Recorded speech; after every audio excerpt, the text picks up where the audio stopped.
안녕하세요. 해봉의 일상 채널 해브리데이 플랫폼 운용 전략 기획 발표를 시작하겠습니다. 해브리데이에 대한 간단한 소개와 기존 구독자, 신규 구독자 유입 전략 기획, 부수적인 전략 순으로 발표를 진행하겠습니다. 현재 해브리데이는 영상 하나, 구독자 162명으로 초기 시작 단계입니다. 해브리데이의 타겟은 20대 초중반 여성들로 비슷한 또래의 친구들과 함께 소통하며 성장할 수 있는 채널을 만드는 것이 저희의 목표입니다. 저희의 목표를 이루기 위해 다양한 플랫폼을 적극적으로 이용해 보려고 합니다. 가장 첫 번째, 해봉 채널의 구독자를 해브리데이로 끌어오기 위한 전략입니다. 현재 해봉의 페이스북 친구 수는 1000여 명, 인스타그램 팔로워는 4000여 명입니다. 유튜브를 넘어 SNS까지 팔로우하고 있는 사람들은 해봉에 대한 애정과 관심이 있는 사람들이지만 이들 모두가 해브리데이를 구독하고 있지는 않습니다. 이분들에게 새로운 채널을 노출하기 위해 페이스북, 인스타의 꾸준한 업로드가 필요하다고 판단했습니다. 유튜브는 따로 알림을 설정하지 않는 이상 새로운 영상의 업로드를 알 수가 없고 타임라인에 지속적으로 새로운 영상들이 올라오기 때문에 부수적인 홍보 전략이 필수적입니다. 유튜브 내에서 제 영상을 노출할 수 있는 또 다른 방법이 추천 동영상인데요. 해브리데이는 아직 채널이 안정화되지 않았기 때문에 추천 동영상 노출을 기대하기 어렵습니다. 그래서 인스타나 페이스북에 해브리데이의 티저 영상이나 썸네일을 업로드하게 되면 해봉의 기존 구독자들에게 새로운 채널을 노출할 수 있는 방법이 될 것입니다. 두 번째는 새로운 구독자를 확보하기 위한 전략입니다. 바로 다른 유튜버들과의 콜라보인데요. 얼마 전 민정님과의 콜라보 영상으로 3일 동안 1,500명의 구독자가 증가했습니다. 평소엔 하루에 100명 정도가 증가하는데 이 숫자와 비교하면 홍보 효과가 얼마나 뛰어났는지 체감하실 수 있을 겁니다. 콜라보가 아니더라도 타 유튜버의 일상 영상에 제가 출연하게 되면 그 유튜버의 구독자들이 제 채널로 유입될 가능성이 있고 제 영상과 자신의 취향이 맞다면 구독까지 이어질 가능성이 높습니다. 일상 콘텐츠를 소비하는 사람들의 특성상 제 채널 봐주세요 식의 적극적인 홍보보다 내가 좋아하는 유튜버의 친구가 유튜브를 하네? 한번 봐볼까? 식의 자연스러운 홍보가 더 효과적일 것이라 예상합니다.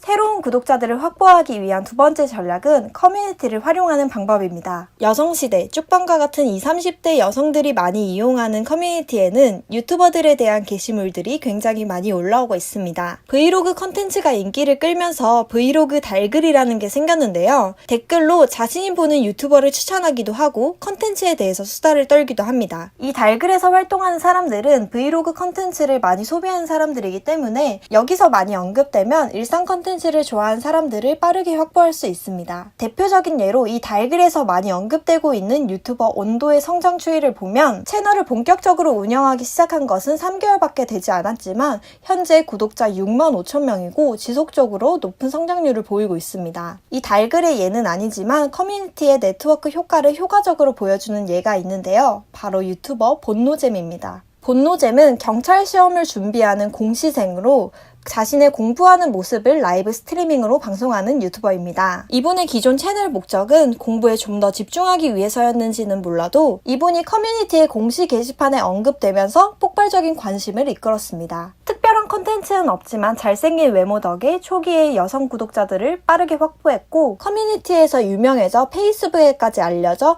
28만 명의 구독자를 2개월 만에 확보했습니다. 커뮤니티는 비슷한 나이, 취향을 가진 또래들이 모여있는 폐쇄적인 성격을 띠는 집단입니다. 회원들 간의 유대감이 강하고 따라서 타 플랫폼보다 네트워크 효과가 훨씬 뛰어납니다. 그리고 해브리데이의 타겟과 커뮤니티의 회원층이 딱 맞아떨어지기 때문에 사실상 원하는 구독자를 잡는 가장 효과적인 방법이라고 할 수 있습니다. 하지만 커뮤니티는 홍보 효과가 큰 만큼 홍보에 대해 굉장히 민감하기 때문에 신중하게 접근해야 합니다. 다음은 오프라인과 온라인 홍보를 동시에 진행할 수 있는 방법인데요. 바로 대학네일의 표지 모델입니다. 대학네일은 대학교에 주로 뿌려지는 잡지로 해브리데이의 타겟과 일치합니다. 표지 모델이 되면 대학네일의 잡지에 실리게 되고 페이스북 페이지에도 올라가게 됩니다. 대학네일의 페이스북 팔로워 수는 54만 명으로 온라인 노출 효과도 클 것으로 예상됩니다. 6월부터 개강 전까지는 학생들이 학교에 없기 때문에 오프라인 노출 효과를 기대하기 어렵고 현재는 토마토 토익을 홍보하고 있는 때라서 저의 이미지와는 거리가 있기 때문에 당장 표지 모델을 신청하는 것은 적합하지 않다고 판단했습니다. 개강 시즌에 맞춰서 지원을 한다면 적지 않은 홍보가 될 것이라고 예상합니다.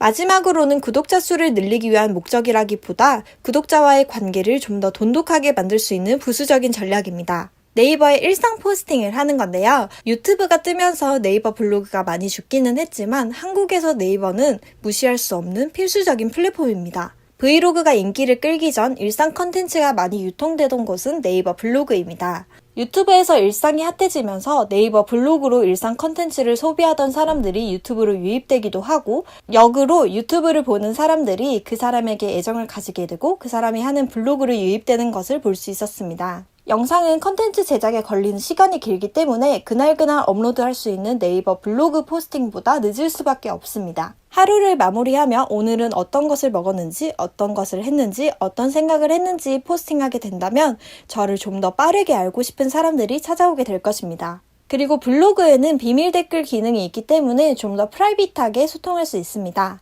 어떻게 보면 같은 컨텐츠의 플랫폼과 보는 방식의 차이만 있다고 생각할 수 있지만 이 시간의 차이는 구독자들과 해본과의 관계를 좀 더 돈독하게 만들 수 있는 방법이 될 것이라고 생각합니다. 지금까지 해브리데이 플랫폼 전략 기획 발표였습니다. 감사합니다.